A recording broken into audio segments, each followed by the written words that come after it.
प्यारे बच्चों नमस्कार, जय माता दी। इस वीडियो में मैं आपको एनसीईआरटी कक्षा 11 बायोलॉजी जीव विज्ञान का जो चैप्टर नंबर 9 है आपके जैव अणु, इस चैप्टर के complete handwritten colourful notes इस वीडियो के अंदर मैं आपको देने वाला हूं। तो वीडियो को आपको कंप्लीट देखना है। और इससे पहले मैंने एनसीईआरटी कक्षा 11 बायोलॉजी जीव विज्ञान के सभी चैप्टर के जो नोट्स हैं, कलरफुल नोट्स हैं, वो ऑलरेडी मैंने अपलोड कर रखे हैं। उन सभी का लिंक आपको वीडियो के डिस्क्रिप्शन में मिल जाएगा या आप चैनल की प्लेलिस्ट में जाकर भी देख सकते हैं। तो इस वीडियो के अंदर आपको एनसीईआरटी कक्षा 11 बायोलॉजी जीव विज्ञान का जो चैप्टर नंबर 9 है, आपके अध्याय 9 है जैव अणु, तो इस चैप्टर के कंप्लीट नोट्स आपको इस वीडियो के अंदर देखने को मिलेंगे। तो वीडियो को आपको कंप्लीट देखना है, वीडियो को आपको कहीं पर भी स्किप नहीं करना है। और अगर आप इन नोट्स को साथ साथ में अपनी नोटबुक में लिखना चाहते हैं तो लिख सकते हैं। और अगर आप इन नोट्स को परचेज करना चाहते हैं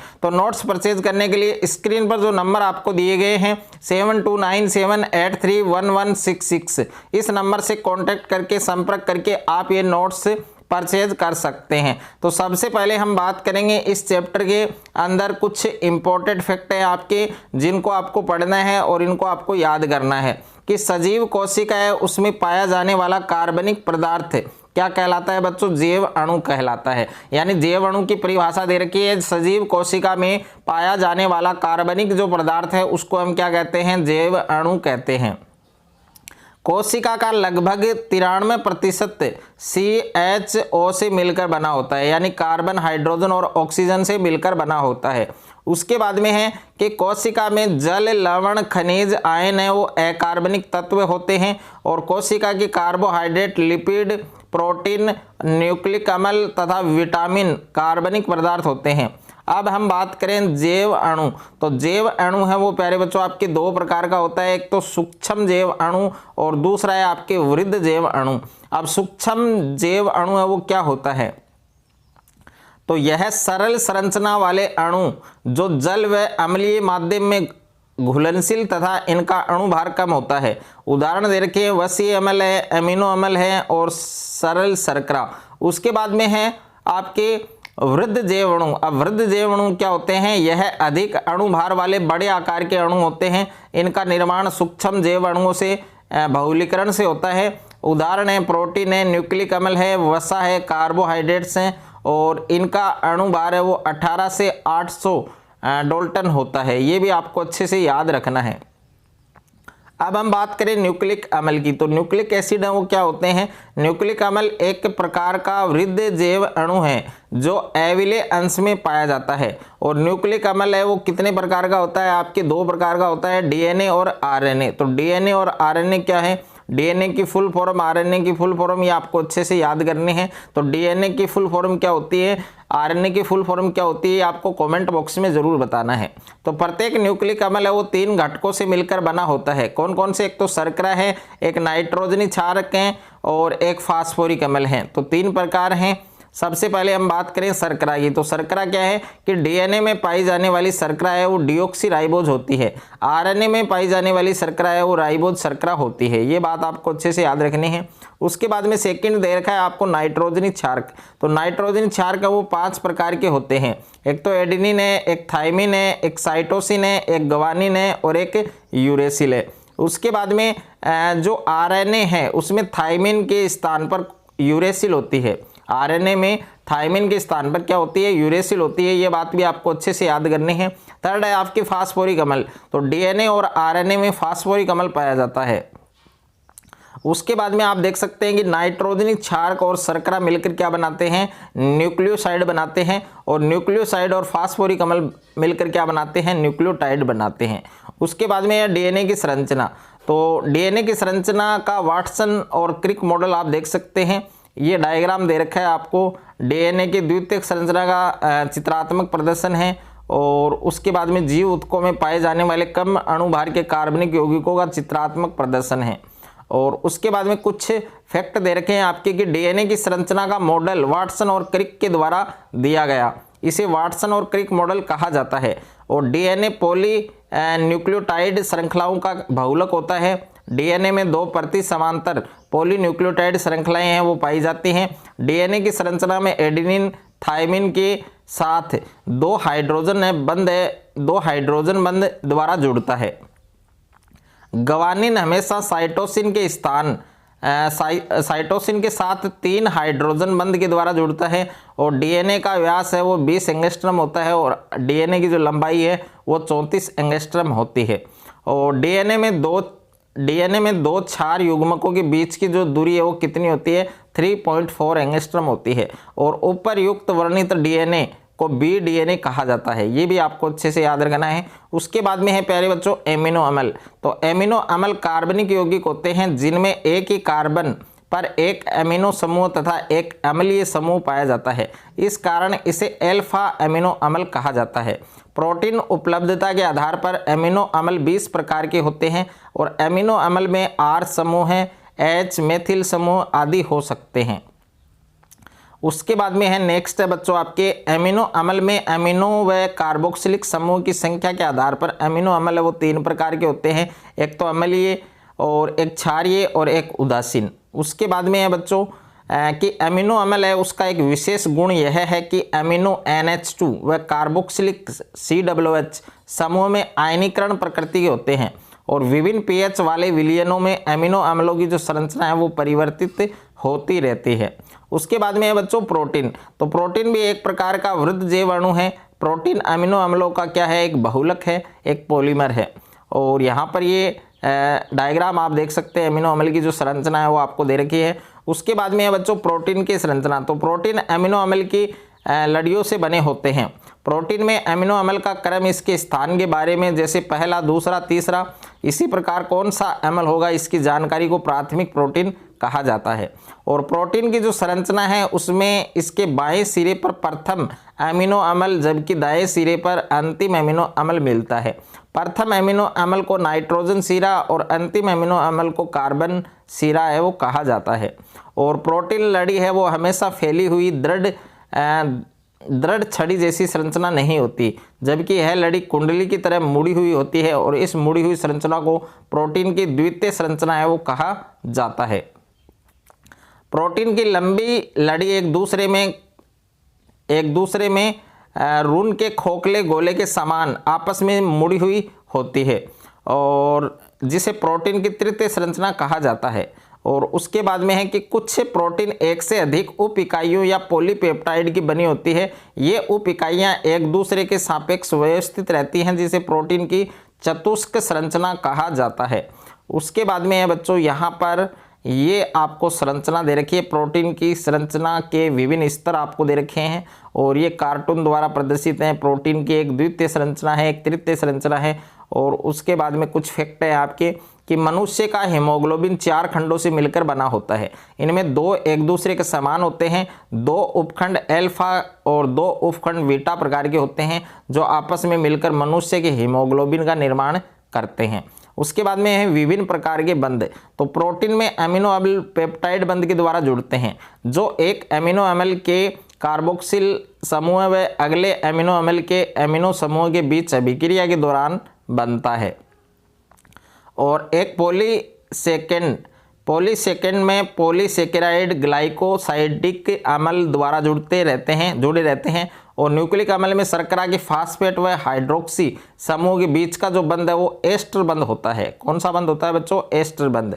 और एस्टर बंध दोनों तरफ मिलता है, इसे फास्फेट डाई एस्टर बंध है वो भी कहा जाता है। Polysaccharide carbohydrate. तो पॉलीसेकेराइड एक वृत्त जैव अणु है। पॉलीसेकेराइड कार्बोहाइड्रेट्स होते हैं। मोनोसेकेराइड की विभिन्न इकाइयां मिलकर पॉलीसेकेराइड का निर्माण है वो करती हैं। और ये आपको संरचना दे रखी है कि सेलुलोज एक प्रकार का पॉलीसेकेराइड है जो ग्लूकोज का क्या होता है बच्चों? बहुलक होता है। और यहाँ पर सेलुलोज का परिवर्तित रूप स्टार्च होता है। पादपों में संचित भोजन स्टार्च के रूप में पाया जाता है और ग्लाइकोजन भी पॉलीसेकेराइड है। जंतुओं में संचित भोजन ग्लाइकोजन के रूप में पाया जाता है। और इंसुलिन एक प्रकार का पॉलीसेकेराइड है जो फ्रुक्टोज का बहुलक होता है और आयोडीन स्टार्च के साथ मिलकर नीला रंग देता है। काइटिन भी पॉलीसेकेराइड होता है। और कवकों की कोशिका भित्ति है वो किसकी बनी होती है बच्चों? काइटिन की बनी होती है। इस बात को आपको अच्छे से याद रखना है। और आर्थ्रोपोडा का भाई ये कंकाल भी किसका बना होता है? काइटिन का बना होता है। उसके बाद में है वसा। वसा लिपिड पानी में अघुलनशील होते हैं और ये साधारण वसा अम्ल हो सकते हैं। वसा अम्ल में एक कार्बोक्सिलिक समूह होता है जो एक R समूह से जुड़ा होता है। उसके बाद में है पॉलीमेटिक अम्ल में कार्बोक्सिलिक कार्बन के सहित 16 कार्बन होते हैं और वसा अम्ल संतृप्त तथा असंतृप्त प्रकार के होते हैं। दूसरा साधारण लिपिड ग्लिसरॉल होता है। बहुत सारे लिपिड्स में ग्लिसरॉल व वसा अम्ल दोनों मिलते हैं। वसा अम्ल ग्लिसरॉल से एस्ट्रीकृत होते हैं और तब वे मोनोग्लिसराइड और डाइग्लिसराइड तथा ट्राइग्लिसराइड हो सकते हैं। और ये आपको संरचना दे रखी है। गलन बिंदु के आधार पर वसा या तेल कहलाते हैं। तेलों का गलनांक अपेक्षाकृत कम होता है, अतः यह तेल के रूप में रहते हैं और जमते नहीं हैं। लिपिड में फास्फोरस व फास्फोरिलीकृत कार्बनिक यौगिक होते हैं जिन्हें फास्फोलिपिड कहते हैं। और कोशिका झिल्ली फास्फोलिपिड्स की बनी होती है। उदाहरण है लेसिथिन, ये आपको अच्छे से याद रखना है। और उसके बाद में प्राथमिक और द्वितीयक उपाप चेन, तो विभिन्न कार्बनिक यौगिक जैसे अमीनो अम्ल, शर्करा, वसा, प्रोटीन आदि अणुओं का उपाप चेन कहा जाता है। कोई व्यक्ति इन्हें ऊतकों में ज्ञात कर सकता है, इन्हें प्राथमिक उपाप चेन कहा जाता है। और पादप, कवक व सूक्ष्म जीवों की कोशिकाओं का विश्लेषण करें तो इन प्राथमिक उपाप चेन के अतिरिक्त हजारों यौगिक कंपाउंड हैं जैसे रबड़, वाष्पशील तेल, गोंद, इत्र, मसाले, प्रतिजैविक आदि मिलते हैं और इन्हें द्वितीयक उपाप चेन कहा जाता है। अब कुछ द्वितीयक उपाप चेन आप देख सकते हैं यहाँ पर वर्णक है और वर्णक के आगे दे रखा है इंथोसाइनिन, कैरोटीनॉइड और एल्केलाइड है, इसमें मार्फिन है, कोडिसिन है और टॉक्सिन के अंदर एब्रिन, रिसिन और बहुलक पदार्थ में सेल्यूलोज, गोंद, रबड़ और ड्रग्स में है आपकी विन, ब्लेस्टिन और कुरकुमिन। उसके बाद में आवश्यक तेल के अंदर नींबू, घास तेल और टर्पिनोइड्स के अंदर मोनोटर्पिन और डाईटर्पिन और लेक्टिन्स के अंदर है आपके कॉनकेनेवेलिन ए। ओके, ये आपको अच्छे से याद रखना है। उसके बाद में है जीव का उपापचय आधार, तो पदार्थों में साधारण पदार्थ से जटिल पदार्थ है, एसिटिक अम्ल से कोलेस्ट्रॉल का बनना तथा जटिल पदार्थों से सरल पदार्थों ग्लूकोज से लैक्टिक अम्ल का बनना, इसका निर्माण होता रहता है। साधारण पदार्थ से जटिल पदार्थ का बनना जैव संश्लेषण पंथ या उपचयी पंथ कहलाता है। जटिल पदार्थों से सरल पदार्थों का निर्माण उपचयी पंथ कहलाता है। उपचयी पंथ में ऊर्जा मुक्त होती है और यह मुक्त होने वाली ऊर्जा जीवों में रासायनिक बंध के रूप में संचित कर ली जाती है और यह ऊर्जा कब व कहाँ काम में आती है इसके अनुसार काम में लिया जाता है। जैव संश्लेषण, परासरण व यांत्रिक कार्य किए जाने पर इसका उपयोग किया जाता है। और मानव शरीर में ऊर्जा एटीपी के रूप में संचित रहती है और एटीपी को ऊर्जा की सार्वत्रिक मुद्रा है वो कहा जाता है। उसके बाद में है बच्चों आपके एंजाइम, तो एंजाइम की हम बात करें तो शरीर में जैव उत्प्रेरक का कार्य करते हैं, अर्थात ये शरीर में जैव रासायनिक अभिक्रियाओं की दर को बढ़ाने का काम करते हैं। सभी एंजाइम प्रोटीन के बने होते हैं परंतु सभी प्रोटीन एंजाइम नहीं होते। अपवाद आप देख सकते हैं, राइबोजाइम आरएनए का बना होता है। और एंजाइम की संरचना में सक्रिय स्थल पाए जाते हैं जिसे यह विभिन्न क्रियाधार से जुड़ता है और एंजाइम विभिन्न तापमान पर सक्रिय रहते हैं। उच्च तापमान पर 40 डिग्री सेल्सियस के ऊपर एंजाइम नष्ट हो जाते हैं और अति उच्च तापक्रम गर्म स्रोतों या गंधक के झरनों में पाए जाने वाले जीवों से प्राप्त एंजाइम है वो स्थायी होते हैं। रासायनिक अभिक्रिया है, भौतिक और रासायनिक परिवर्तन के समय बंधों का टूटना व नए बंधों का निर्माण होना ही रासायनिक अभिक्रिया होती है। बेरियम हाइड्रोक्साइड गंधक के अम्ल से क्रिया करके बेरियम सल्फेट व जल का निर्माण करता है, क्रियाधार से उत्पाद। उसके बाद में है यह एक अकार्बनिक रासायनिक अभिक्रिया है। भौतिक और रासायनिक अभिक्रिया की दर का संबंध इकाई समय में बनने वाले उत्पाद से होता है जिसे निम्न प्रकार से हम प्रदर्शित कर सकते हैं। ये रिएक्शन आपको दे रखी है और यह अभिक्रिया बहुत मंद गति से संपन्न होती है जिसे 1 घंटे में कार्बनिक अम्ल के 200 अणुओं का निर्माण होता है। लेकिन यह अभिक्रिया कोशिका द्रव्य एंजाइम कार्बोनिक एनहाइड्रेज तीव्र गति से संपन्न होती है जिसे कार्बनिक अम्ल के 6 लाख अणु प्रति सेकंड बनते हैं जिसे यह एंजाइम अभिक्रिया की दर को 10 गुना बढ़ा देता है। 10 गुना बढ़ा देता है। और एंजाइम की प्रकृति, प्रत्येक एंजाइम अणु में सक्रिय स्थल पाए जाते हैं जो क्रियाधार से संयुक्त होकर एंजाइम जटिल का निर्माण करते हैं। और यह एंजाइम क्रियाधार जटिल अस्थायी होता है जो क्या बनाता है, उत्पाद बनाता है और एंजाइम को अलग कर देता है, पृथक कर देता है।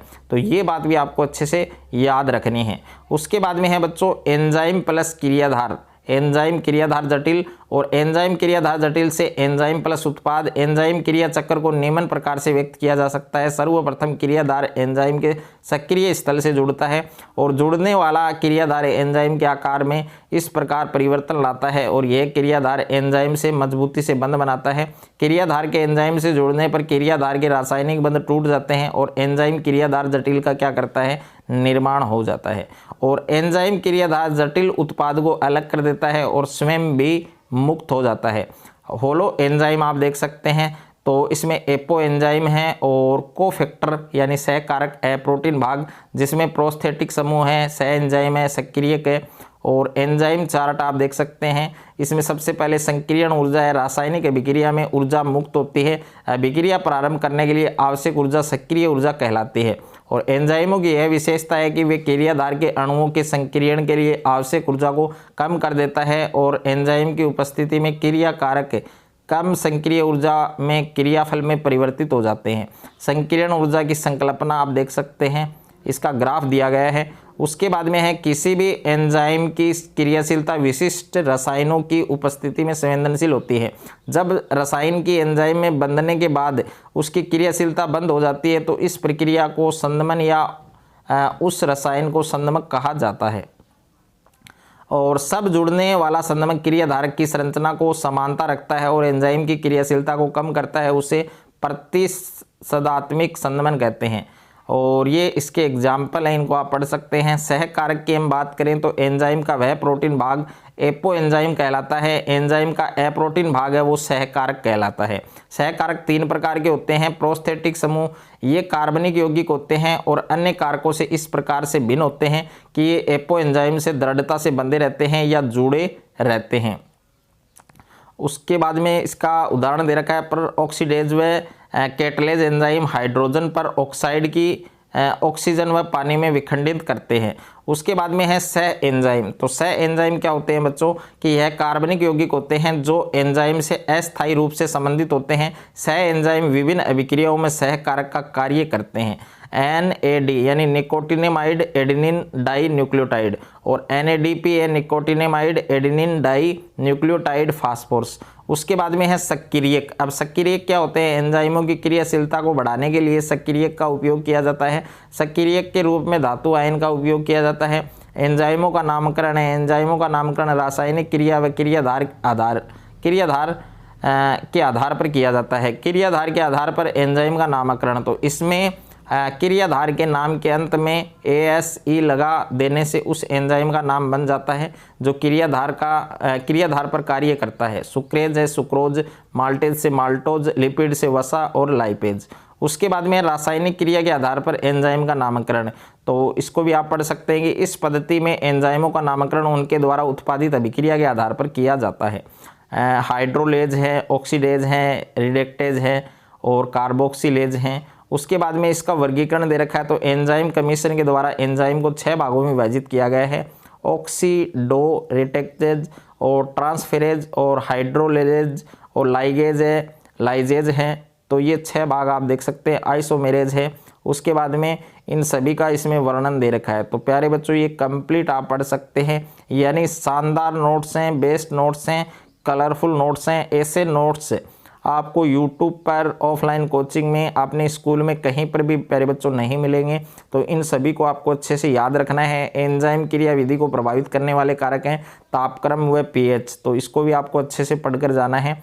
क्रियाधार की सांद्रता आपको दे रखी है।